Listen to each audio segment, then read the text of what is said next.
Tengo el gusto de recibir en esta ocasión aquí en el estudio al licenciado Adolfo Solís Farías, abogado fiscalista, pues para hablar de varios aspectos, pero el que ha estado en sus manos desde el principio es el del el amparo colectivo, usted disculpará, el amparo colectivo en contra de la homologación del IVA en la frontera.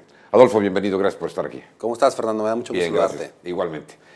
¿Cómo va el amparo colectivo? Hemos escuchado que probablemente antes de que finalice el año podría haber ya una resolución definitiva. Es correcto. Para que tengas una noción general, el amparo regularmente tiene dos fases. Por eso se conoce como un amparo biinstancial. Tiene dos etapas. Ya agotamos la primera etapa ante un juez de distrito. Ahora pasa ante un tribunal colegiado de circuito que está en el Mexicali.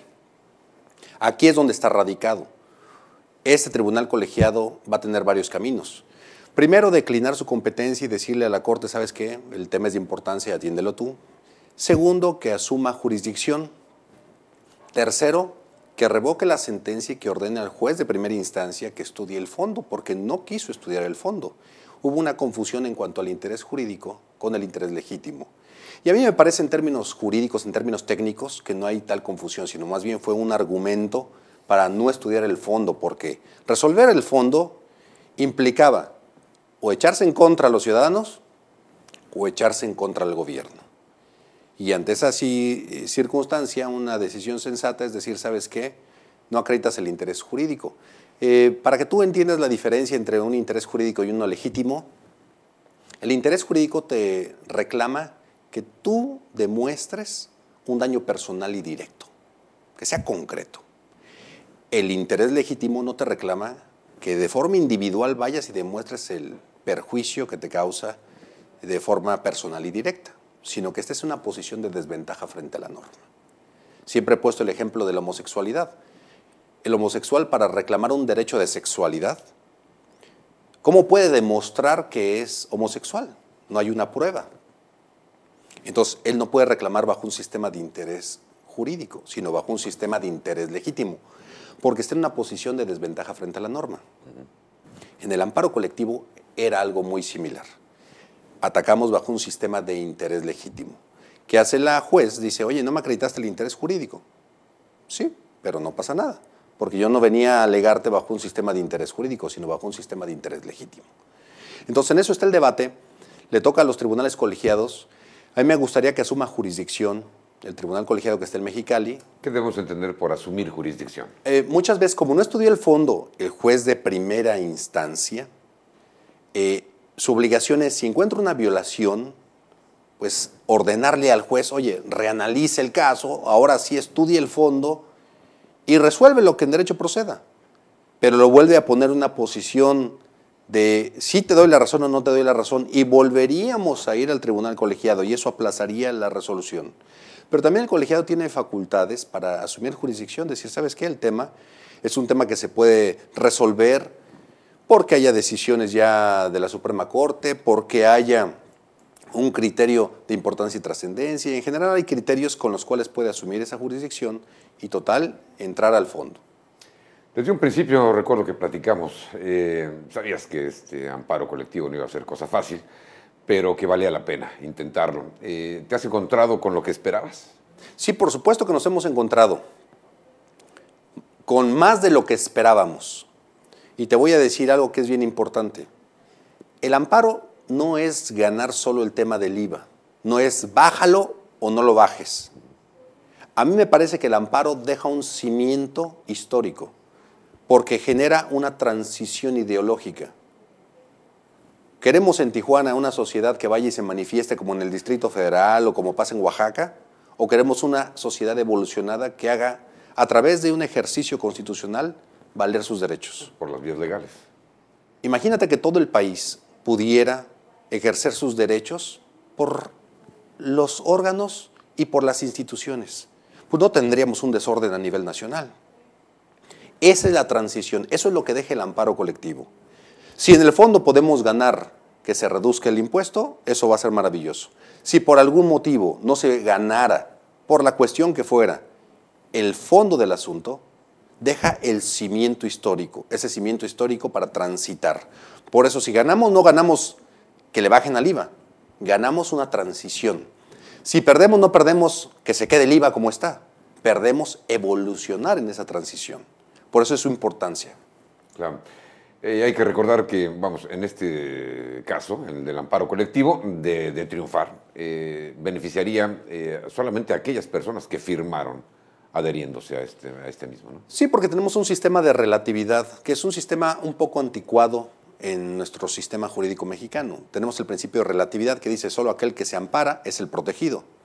Y se han incorporado sistemas erga omnes, es decir, que ayudan o permean en toda la población, pero no en la materia tributaria. Eso puede pasar en la materia civil, en la materia laboral, en otras materias, pero en la fiscal no se autoriza que haya efectos erga omnes, es decir, que privilegien a todos. ¿Conoces algún antecedente en este sentido del amparo colectivo a nivel nacional sobre casos fiscales? No, por supuesto, en materia de amparo colectivo es el primero históricamente a nivel nacional, ¿de acuerdo? Es el primero, es el único porque se dan varias condiciones, una nueva ley que entra en vigor un año antes de que se gestara el movimiento, el 3 de abril de 2013, entra en la cohesión de la sociedad, entra un cambio a la normativa fiscal en cuanto al amparo colectivo, pero en cuanto a amparos fiscales, déjame decirte que desde el 2002 a la fecha ha habido múltiples amparos. De hecho, hay un reclamo ahorita de artículos de la ley derivado de la reforma hacendaria que ya fueron decretados inconstitucionales por juzgados de distrito en todo el país. Se reclamó el tope o el límite a las deducciones, que está regulado en el artículo 28, fracción 30 de la Ley del Impuesto sobre la Renta. Muchos juzgados ya declararon inconstitucional eso. Es decir, que si hay precedentes, que si hay temas que se están resolviendo y que se falló en contra de la autoridad ya sobre la reforma hacendaria concreto, en el tema de la contabilidad electrónica, se concedieron las suspensiones a todos y el uso del buzón tributario. ¿Por qué? Porque el envío de la información confidencial privilegiada de las empresas no podía estar expuesto en manos de la autoridad hacendaria. Era una radiografía en números de la vida del contribuyente. Eso también derivó de la reforma hacendaria y ahorita está en suspenso. Y hay otros reclamos de temas importantes, pero lo que debemos de saber es de que en materia fiscal ha habido muchos reclamos. El impuesto sustitutivo al crédito al salario se decretó inconstitucional, el impuesto suntuario se decretó inconstitucional, modificaciones a la ley del impuesto al activo en aquel entonces, en el 2005, se decreta inconstitucional. Hay modificaciones que si tú vas haciendo una historia, de cada 10 cambios fiscales que son reclamados, cuando menos en una década y media, cuando menos 7 fueron a favor de los contribuyentes. Entonces sí hay precedentes, sí hay posibilidades. Este es un tema que lleva inmerso un tema muy político, ¿no? Claro. Pero además de eso, si lo sacamos lo político y lo dejamos en lo técnico, considera que tendríamos muchas oportunidades de ganar técnicamente, porque el juicio de amparo se rige bajo un principio. Protege cuando hay una violación. Y si tú demuestras el daño, si tú demuestras la afectación, si tú demuestras la merma, si tú demuestras que hay una lesión o una erosión en tu patrimonio, en tu bolsillo o en tu persona, entonces el amparo es ahí donde empieza a trabajar. Y en este caso quedó todo eso acreditado. Llama la atención que en esto de la reforma fiscal haya sido una iniciativa del Poder Ejecutivo que fue analizada en el Poder Legislativo y ahora se dirime este amparo en el Poder Judicial. Sí, y es bien curioso porque muchas veces estamos enfocados todas las baterías.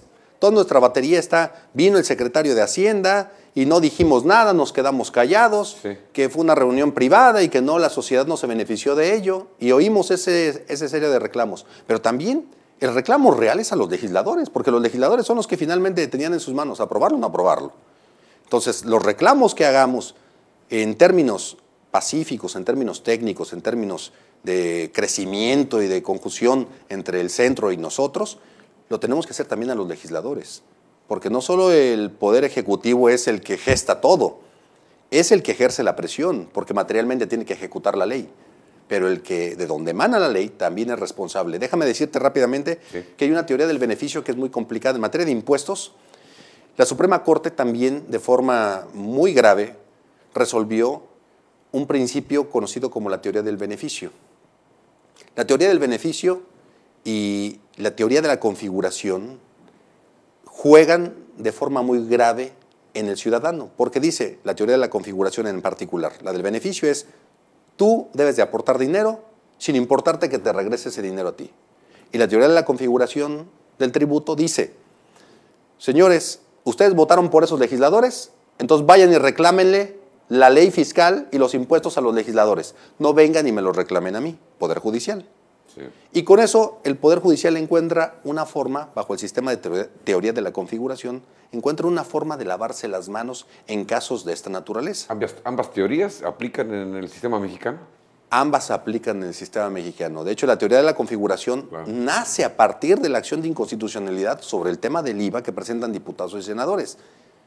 Entonces, ahí nace la teoría de la configuración. Prácticamente dicen, señores, ustedes ciudadanos, ¿para qué votan por ese partido? Ellos le pusieron el impuesto y ahora vengan y reclámenle a ellos. A mí, Poder Judicial, no vengan y me reclamen. Sí. Si usted quiere, se inconforma porque le pusieron el impuesto, la próxima vez vote y castíguelos. Eso es, en términos prácticos, lo que dijo el Poder Judicial. Y eso es muy grave porque el Poder Judicial está para generar un equilibrio de fuerzas. Si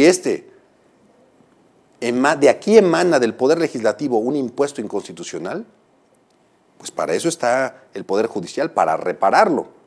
Pero imagínate, con la teoría de la configuración dice, si este es inconstitucional, sigue vigente porque usted votó por él.